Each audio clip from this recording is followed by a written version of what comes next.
Liam Doran tuonne lisälenkille ja menettää siinä sijoituksen. Faust nousee kakkospaikalle ja Jenny on siinä nelospaikalla.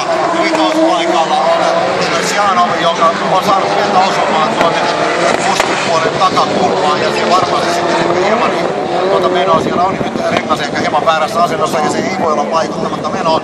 Pientä savua sieltä nousee joku siellä hinkkaa hieman renkaaseen ja se vaikuttaa Dimersjanovin menoon. Tässä vaiheessa Dimersjanov, joka johtaa siis EM-sarjaa, kun Jenny haastaa siinä Dorania. Onnistuuko nousemaan? Ei onnistu. Menee pikkusen lähtee pippualta ja näin Jenny joutuu tyytymään tässä vaiheessa nelospaikkaan, kun Petter Solberg on tulossa jälleen sitten yleisön eteen. Samassa lähtee Dave Jenny tuonne lisälenkille.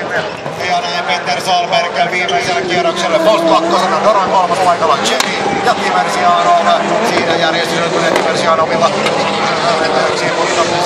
menoon vaikuttaa juuri lainkaan, kun viimeiset hypyt tälle päivälle suorittaa sieltä Petter Solberg, Tanner Faust, Liam Doran ja sieltä tullaan esiin tässä mainitussa järjestyksessä ja nyt on onnistunut siellä sitten Dimersjanov taistelee Jennin kanssa todella raivokkaasti tuolla häntä päässä ja näin Solberg lisälenkille myös Tanner Faust onnistunut sieltä Doran onnistunut nousemaan ja näin hyvät ystävät lähtövoittoon Petter Solberg, kakkonen Liam Doran, kolmas Tanner Faust, neljäs Dave Jenny ja viides on Dimersjanov. First Petter Solberg, second Tanner Faust, third Liam Doran, fourth Dave Jenny ja fifth Dimersjanov. Ja ihan sellainen nopea infokuulutus.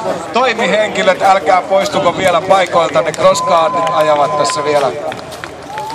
Ja hei, Petter Solberg aika 2:53.795, 2:53, 2:53 on Petter Solberg. Mr. Hollywood ottaa yleisönsä, ottaa koplan tekemään haltuun.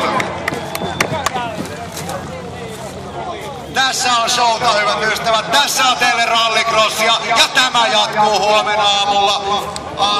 Tervetuloa kaikki paikalle. Tuokaa kaverit mukaan. Huomenna pidetään hauskaa. Ja tää ei lopu tähän, nimittäin juuri nyt tuossa podiumilla nimmarinjakosessio, ei muuta kuin tervetuloa tapaamaan näitä meidän kuskeja. Eli podium korokkeella tässä Monster Energy -alueella alkaa aivan näillä hetkillä